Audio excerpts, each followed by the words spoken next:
महाराष्ट्र में भूतपूर्व सैनिक पर हुए हमले के विरोध में भूतपूर्व सैनिक ने किया कलेक्ट्रेट पर रामायण पाठ। आर्यभट्ट कॉलेज, अजमेर का best college, A grade ranking by BTU Bikaner, best infrastructure of fashion and interior design, hi-tech computer lab, modern hotel management block, skill based learning, excellent sports facility, up to ₹30,000 covid special scholarship, free bus facility for girls, admissions open, BCA, BBA, fashion design, interior design and hotel management, now at new campus opposite Ryan school, Maharana Pratap Nagar, Kotra, Ajmer. Maharashtra में भूतपूर्व नौसैनिक पर हुए हमले के विरोध में अजमेर के भूतपूर्व सैनिक और जय जवान भूतपूर्व सैनिक समिति के अध्यक्ष नायक रेखराज फौजी ने आज कलेक्ट्रेट पर रामायण पाठ किया। मीडिया को जानकारी देते हुए नायक रेखराज फौजी ने बताया कि महाराष्ट्र में भूतपूर्व सैनिक पर जो हमले की घटना हुई है उससे संपूर्ण सैनिकों का मनोबल गिरा है। सैनिकों का मनोबल गिराने वाली कोई भी घटना देशद्रोह की श्रेणी में आती है, इसलिए उन्होंने सरकार से यह गुजारिश की है कि इस घटना में जो भी लोग शामिल रहे हैं उनके खिलाफ देशद्रोह के अंतर्गत मुकदमा दर्ज कर उन्हें दंडित किया जाए। आगे जानकारी देते हुए उन्होंने बताया कि आज वे कलेक्ट्रेट पर रामायण पाठ कर रहे हैं। कल वे बजरंगगढ़ स्थित कारगिल विजय स्मारक पर प्रदर्शन करेंगे और परसों गांधी भवन पर गांधी जी की मूर्ति के पास प्रदर्शन किया जाएगा। उन्होंने इस संपूर्ण घटनाक्रम को पूरे देश के लिए बेहद निंदनीय बताया है। ये रामायण पाठ हम जो बम्बई में नेवी के ऑफिसर के ऊपर, रिटायर्ड सैनिकों के ऊपर जो हमले हुए हैं गुंडों के द्वारा, उसके विरोध में उनका हम निंदा करते हैं, उनका विरोध करते हैं और उनको हम चेतावनी देते हैं।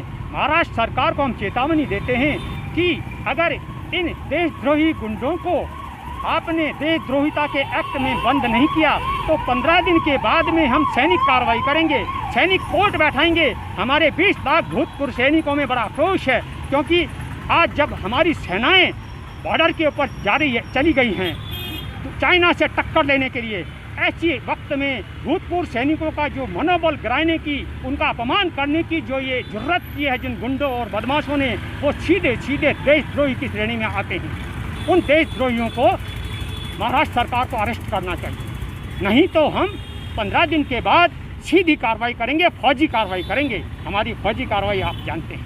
भारत माता की जय। कितने दिन के लिए बैठे हो आप? हम यहाँ पे आज रामायण पाठ करेंगे। कल हम अपना बजरंगगढ़ के नीचे जो युद्ध स्मारक है, विजय स्तंभ, वहाँ पर, और परसों जो हम करेंगे अपना ये गांधी भवन, गांधी जी के सामने अरदास करेंगे। महात्मा गांधी जी ने जो रास्ता हमें दिखाया है उस रास्ते को हमें छोड़ना नहीं है और हम शांतिपूर्वक पूरे देश की जनता को अरदास करेंगे, क्या ऐसे गुंडे आप जनता सहन कर रही हो? क्यों कर रही है ऐसी? और ऐसे जनप्रतिनिधियों को क्यों वोट देती है जनता, जो कि हम सैनिकों के को अपमान करती है? ऐसे जो जनप्रतिनिधि जनता के द्वारा बनाए, अरे जनता कुछ विचार करो, ऐसे गुंडों को क्यों आप समर्थन दे रहे हो? हम अपने प्राणों की बाजी लगा करके अपनी पूरी जवानी जिंदगी देश के प्रति, हमारा ये मेडल देखो, 1971 के बाद 1965 बांग्लादेश, श्रीलंका का एक्शन पवन और कारगिल युद्ध, ऐसे लड़े हुए हम वीर सैनिकों का अपमान जो करता है वो सीधा सीधा देशद्रोही होता है। क्योंकि चाइना एक तरफ से नहीं अटैक कर रहा, चाइना के एजेंट अंदर भी घुस गए देश में। वो चाइना सेना का मनोबल गिराना भी एक उनकी नीति के तहत है। जो सेना का मनोबल गिराता है वो दुश्मन का एजेंट माना जाता है। जब हमारी सेनाएं बॉर्डर पे चली जाती है तो सेना का जो सैनिकों का मनोबल गिराता है वो दुश्मन का एजेंट माना जाता है, देशद्रोही माना जाता है। इसलिए उन देशद्रोहियों को अरेस्ट किया जाए, नहीं तो हमारे 20 लाख सैनिक सड़कों पे उतरेंगे। भारत माता की जय। आपका नाम?